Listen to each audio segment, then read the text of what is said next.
Ki ekireeta kansa ono?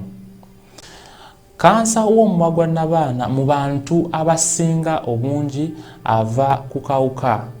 Akawuka kano kagwa mu kiti kye tuyita virus, nga mu lulimi olunasayansi tukayita human papillomavirus, kye tusalako ne tugamba nti HPV. Akawuka kano kafunibwa mu kwegatta, era nga ke kawuka akasinga okufunibwa mu kwegatta. Abantu ebitundu ebiwerera ddala 75 ku 100 ebya buli muntu bagenda okweza emyaka 5 nga bafunye akawuka kano. Mu basinga obungi bakafuna naye omubiri ne gukalwanyisa era gigenda okwera emyaka 2 okuva lwe bakafunira nga tekakyalimu mu mubiri.